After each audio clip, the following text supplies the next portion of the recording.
Warhammer was the original miniature game that I got into when I was a kid. And I'm not talking about Warhammer 40k or Age of Sigmar, I'm talking Warhammer Fantasy Battles, the original fantasy setting, what later got resurrected as the old world. I fell in love with all of the different factions. You've got lizard men in tropical climates, fighting against Skaven, these rat men from the underground sewers who worship chaos gods. There's dark elves doing weird torture magic. There's the tomb kings of Khemri coming from the deserts on like skeleton scorpions. The Empire who have these steam tanks. All of this was a world that I was so ready to get immersed in. Now, it's been a while since then, and Warhammer has changed a lot. Age of Sigmar is now sort of the standard setting for the fantasy side, with 40k still in charge of the sci-fi half of it. However, the old world has returned, and with it,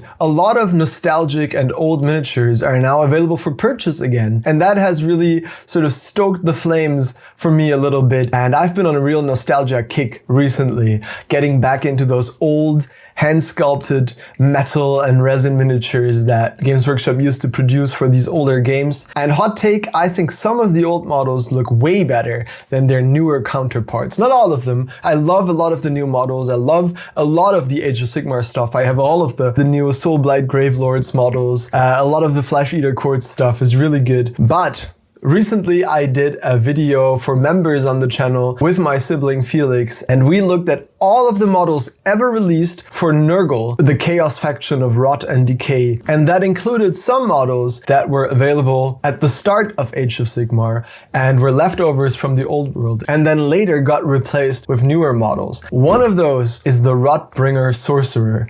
When I saw this model, I had never seen it before, and I immediately fell in love with this beautiful miniature. Unfortunately, I could not find out who actually sculpted this specific model, but if you look at the newer model, it's also really cool. I like the little insect arm, but for me, the old one really beats this out of the park. It's so much better. It reminds me of when I used to play Vermintide. There's these sorcerers in there that look a lot like this. It really has that vibe of like an old wizard who got corrupted by Nurgle and is sort of festering away, slowly turning into this vile, just mass of maggots and rot. And so I went and I found one on eBay and I ordered myself the old classic Rotbringer Sorcerer, which I will be painting today. Now, when I got this mini, initially I thought this mini would be metal, which would have made it, I think for me, a little bit cooler. Unfortunately, this one did arrive in finecast. So some of the old sculpts, they used to be metal and then they remastered them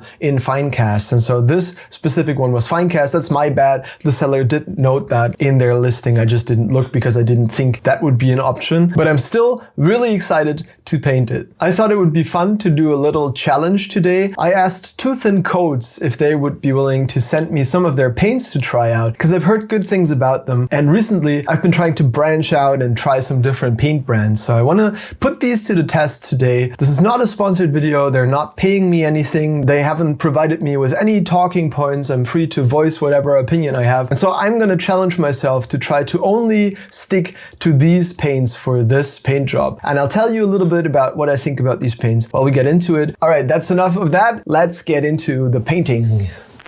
So it's always super important for me to have a reference image whenever I'm trying to emulate either someone else's paint job or something from the real world, or just any color scheme really. It's nice to have a phone nearby and have a look at that periodically when I'm working. In the background here you can see our group call from the Camping Kit Bash Discord server. Shout out to everyone who joined that. It was so nice painting and talking to everyone. So the first step with this paint job for me was just trying to really get a feel for these paints. And so to do that, I established some base colors for the largest areas. That'll be his cloak and his undergarments and his wooden staff. And then when those were done, I covered them in the brown wash, Battle Mud Wash, I think it's called. And I was really happy with the results. I will say I didn't particularly like the bottle designs for the Too Thin Coats paints, but the coverage and the behavior of the paints is pretty good. They did smell a little weird. There is like a slight smell with these, but as long as you're not sticking your nose in the bottles, that shouldn't be an issue. Other than that, you can see they thin down really nicely. They behave just like I want them to behave. So I had no issues with these paints initially. And so I'm just going to go ahead and highlight this brown sort of underdress that this wizard is wearing. And I had a lot of fun just doing some simple highlighting, mixing in progressively lighter tan colors with this brown, and using that shade that I did at the start as my sort of base shadow layer. It's really important when you've got these really sharp edges and these tiny little details around sort of prominent features that you take your time and you highlight those really sort of carefully, because that's where the eye will get drawn and that's where you want the most contrast. I'm going to show you here on this cloak, I do the same thing. I've applied that base coat, then a wash, and now I'm just going to reapply my base coat on all the raised surfaces, leaving that wash to form the shadows, and then mixing in progressively lighter and lighter other paints into that base color to create a really nice sort of gradient up to the raised surfaces. And I like to have a little bit of a hue shift in here as well. So I'm going from sort of a dark greenish blue to much more of a teal up top, moving more into sort of yellowish territory. And here you can see how that's looking. But I did want some more contrast on that cloak. And so to really drive this home, to really push it a little bit further, I'm going to mix up one more final highlight color, and this is known as a dot highlight. So I'm really only touching where two sort of sharp lines meet and where I think light would catch on these raised little corners and bumps and just the sharpest edges the model has. And you will be surprised at how much of a difference this last highlight makes to make something read as a finished piece of a miniature and sort of seem like it's all painted to a really high, nicely contrasting standard. You could really skip most of the other highlights, just do a single highlight and then a really bright contrasting dot highlight, and it'll look good. If you're in a hurry, if you're speed painting, try that. You can see how much of a difference this has made on this cloak. I mean, obviously the footage is sped up, but still. And to now push that contrast even further, I am glazing in some black here into all of the shadows. Everywhere where I think the shadows would be most intense, or where I want to punch up my highlights a little bit by introducing some darker contrast next to it, that'll increase the overall range of values on that cloak. Now for the inside, I had fun mixing up my own sort of Barrack Nar burgundy color. That's the Citadel paint that I am totally obsessed with. And to my positive surprise, it was pretty easy to mix my own version of this with these grimdark Tooth and Coats paints. So I just used that same brown that I used for the undergarments, and I mixed in some dark blood red and some purple. And that gave me this really nice wine red, burgundy, aged reddish color. For the skin, and also for all of the maggots that I sort of treat like part of his body, I based them in this really sort of cold, white, pale blue. And we're going to have some fun with this later on, where I want to introduce some different sort of undertones and shifts in the skin color to sort of make it read like it's pallid and decaying and maybe transmogrified by chaos magic. But I'm really happy with how he's looking already. So now let's really try to make that skin and also these magical effects on the staff super interesting to look at. So I'm starting off with some more saturated blues, and now I've got a green wash that I'm applying, not all over, but sort of selectively wherever I want to shift the hue more towards a turquoise greenish color. You can see here on this one maggot, I apply it all over. Then there's one here in his armpit where I drew just a little bit, and then the bottom one I just left alone. And that'll create a really nice varied skin tone later on. Now to base coat all of these bones, there's several ivory and bone colors in this paint set. So I just tried some of them and I thought they were all pretty good. Maybe not as good as the Pro Acryl ivory colors. They're so smooth that I just really love using those, but these are great. The coverage is good and they didn't sort of become speckled or dusty or anything like that. And they also really took on this contrast paint really well. This is just, oh yeah, I'm actually cheating a little bit by using this, I guess. It's Skeleton Horde by Citadel. But I just had to use it. Come on, I didn't want to use a regular old wash on that. Going back to the TIMECODES paints, I'm glazing a mixture of that blue and that green that we've used so far. And I'm using this to create a little bit of a transition from those bones towards the sort of magical oozing center of the staff, just like I saw in the reference paint job by the Heavy Metal team. Now, one of the most fun parts of any paint job for me is always highlighting the face and the skin, and so I really took my time with this. I tried to get as close to the paint job as I could to sort of learn to paint from reference a little bit. I haven't done that in a long time. I really like how contrasting those Nurgle holes in his belly look. And for the face, I went back and forth a lot with some darker colors, re-establishing some shadows and some contrast, and then highlighting back up with progressively lighter and lighter blue tones. But also, I made sure to go into yellow a little bit the closer I got to those highlights to get that hue shift that I talked about before.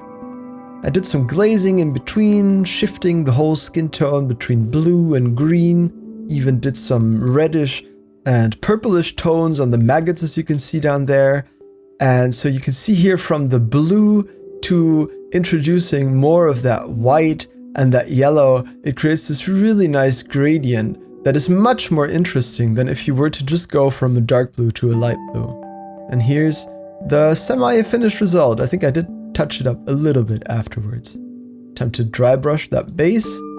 And now for these scrolls, in my original reference, they were sort of magical, glowy green, the same as his skin almost. I thought that was a little bit too much turquoise for one model, so I decided to make mine sort of made out of maybe human skin, flayed tattoos of people that are used as sort of magical scrolls in battle. I thought that was suitably gruesome and also would provide for a fun excuse to try out some of these tan colors that the set came with. As a kid, there used to be a supermarket in the town we used to live in that had a plastic cow on the top of the roof. I remember that very vividly. And in that supermarket, there used to be this meat aisle, and when we went shopping there, I always got a little roll of ham, and that's what this reminds me of. Now, to highlight his magical staff, I just mixed in some tan colors into that brown base coat, and really the effect you need for a good wooden object is just lots of thin lines and tracing those organic contours that wood tends to naturally have. If the sculptor's good, you'll have these little pits and sort of holes from where maybe twigs broke off and these growths that the wood will naturally have. And when they're emulated right, you just need to trace those with a very patient hand and a thin brush tip and progressively lighter strokes. And then you'll get a really nice wooden staff, just like this one, that I'm super pleased with. Doing those little final dot highlights, you can see again how much that really pushes that contrast. And this looks overblown in camera, but when you put this model on the table and you look at it from like a meter away, then these highlights become so important because they make the whole model readable. Highlighting up these bones, I just used the same color that I used for the base coat and mixed in a tiny little bit of yellow because all of these sort of ivory colors were very, very pale, and I like my bones to look a little bit more gnarly and weathered, especially for a Nurgle model like this one. And then as I got closer to the highlights, introducing more of that off-white sort of ivory color instead of those yellow tones will create a sort of natural sun-bleached look for bone that I really like. And this is a great way to really reinforce that gradient that I started to establish with those glazes of green down into the middle. And we'll go back and we'll reapply some of that green when we highlight it, which is what I'm doing right now. And so you can see the base coat is sort of a dark forest green, but my highlight here goes much more into sort of the bluish spectrum. And so this is sort of the inverse of what I was doing with the skin. But again, introducing a little bit of a hue shift with your value shifts will create more interesting colors, more rich sort of colors that look less like color book painting by numbers and more like there's actual artistic vision and thought behind your paint jobs, which there is because you've thought about it and you have a vision for what it looks like. So it's not like you're faking it, you're just actually applying the theory to make a better looking miniature. I had so much fun with these drops. I basically treated them like gems, painting them sort of to be like a little bit almost translucent with these little highlights in the corners. I think those look really good in the final model. For the cursed skin scrolls, I decided they needed some scrawling on them, obviously. Looking back at my reference, they were pretty much covered all over, so I decided to do the same. And I imagine these might be tattoos off the skin of maybe their own worshipping cultists that they flay. And with that, he's finished.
Actually, the Truth in Codes paints, really interesting. I was expecting I would really love them because everyone kept raving about them. And while they're really good, they didn't blow me away. The bottles really, I think, are like the biggest letdown, and the smell isn't great. The actual colors and their pigmentation is really nice. And I was actually really impressed with how closely I was able to replicate those colors from my reference image using these Truth in Codes paints. I'm super happy with how this guy turned out. I think he looks really gnarly. He's still got a little bit of whimsy with that greenish turquoise skin color and this beautiful color up here. I like that I changed up the scrolls a little bit. Having them made from human flesh, I think, is even cooler, and it does sort of round out the palette a little bit with some warmth. I thought the original had a little bit too much teal everywhere, even though, as you can see, I do love teal. Well, there you go. I now have my own classic Rotbringer Sorcerer. What a great model. What a beautiful guy. Actually, let me show you. Next to this other classic Warhammer wizard, this necromancer. This guy looks so good. I think these really work so well together. They're sort of a similar skill, although this is a bit of a smallish guy. And then even my evil hag kit bash that I did out of the Cruel Boys and Zombie kits, she still fits in with this vibe really well. So now I've got 3 evil, swampy, necromantic wizards ready to terrorize any D&D party or form a coven in any wargame. If you like this video, maybe consider becoming a member. It helps me make more videos like it. And you get access to my Discord and to members exclusive videos, including the one that I mentioned at the start of this video, where we ranked all of the Nurgle models ever released for Age of Sigmar. Thank you so much to all of the existing members. You guys warm my heart. I love the little community we've started to create in the Discord, and I really appreciate your support. If you're into these old school Warhammer nostalgic miniatures, maybe you'd like to check out this video where I painted my parents' old Hero Quest wizard and did a little conversion for Turnip 28. I even did some goblin green basing there.